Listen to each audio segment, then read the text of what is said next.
welcome students in your SST class. I am Ongirani Yogi, your SST teacher.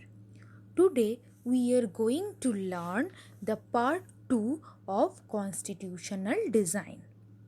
So in the part 1 or the previous video we have learned about the demographic constitution in South Africa. How was the situation of South Africa at the time of apathic period, and what was their struggle and their journey to become a democratic republic of South Africa. Okay, now in this part we will know why do we need a constitution.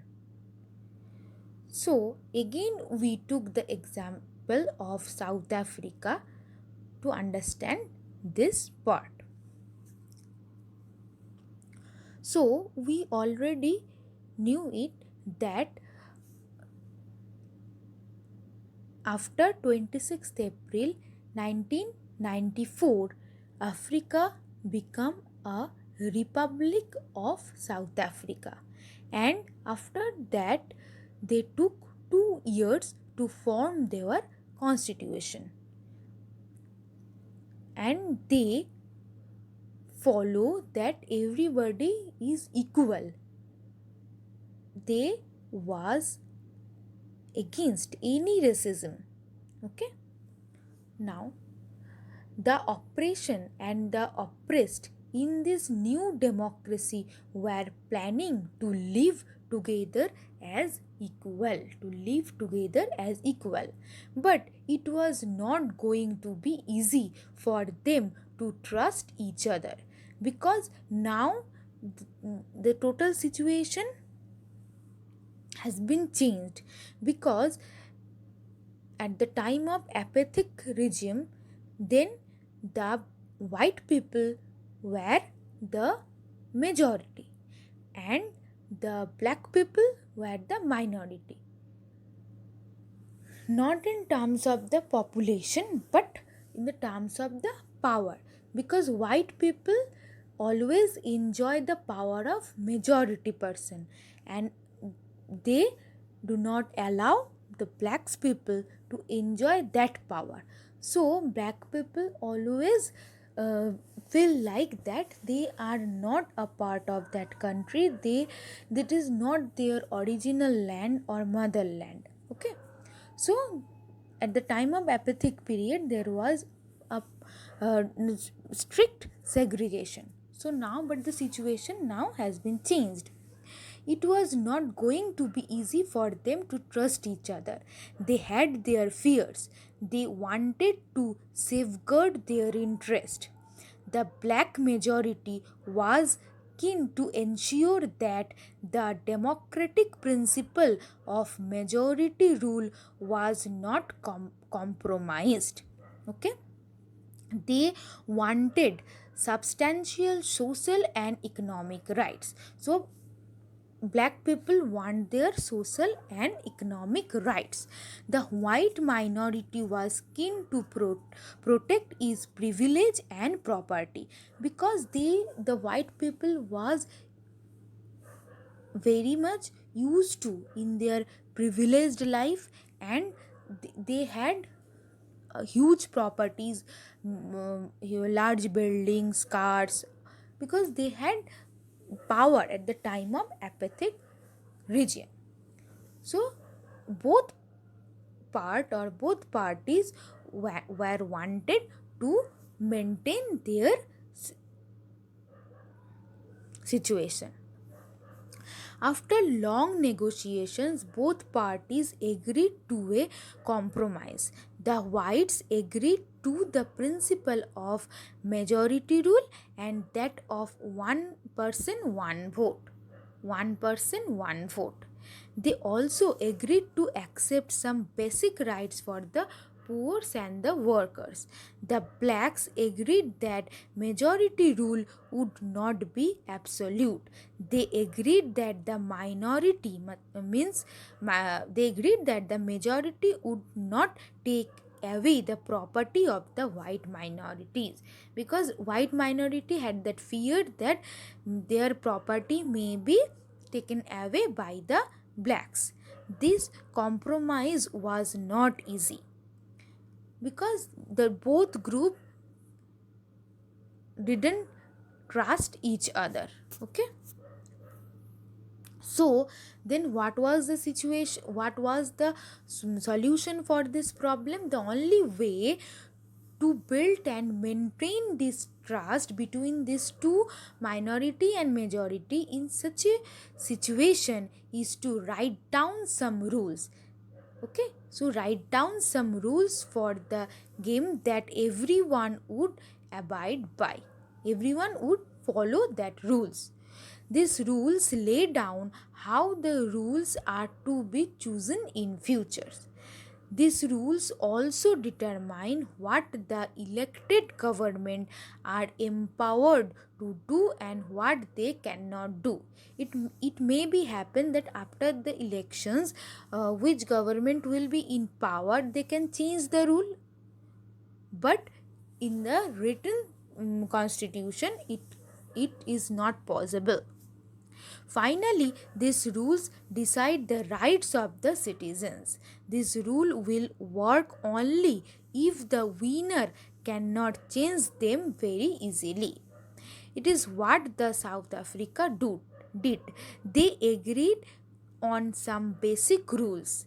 They also agreed that these rules will be supreme, that no government will change it. Okay, so this this set of basic rules is called a constitution. Okay, now okay, thus the constitution of a country is a set of written rules. We have already discussed the constitution of a country is a set of constitution of a country is a set of written rules that are accepted by the people living together in a country. We are the citizen of India and we always follow our constitution.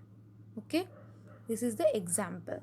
Constitution is the supreme law that determines the relationship among the people living in a territory and also the relationship between the people and the government.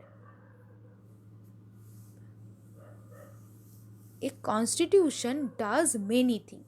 So now we will discuss which things mainly a constitution does and why we trust this constitution, and for this reason we need our constitutions. Okay, so first point, it generates a degree of trust and coordination that is necessary for different kinds of people to live together. In a constitution different rules are written, so we trust this constitution. It creates trust among the citizens that these are the rules or rights of a citizen and no one can deprive me. Okay, next point, it specifies how the government will be constituted, who will have power to take which decisions. So how the government will constitute means the elections in our India, we form our government by the general elections. Who will be the administrator, how the government will be run, everything are written in a constitution. Third, it lays down limits on the power of the government and tell us what the rights of the citizens.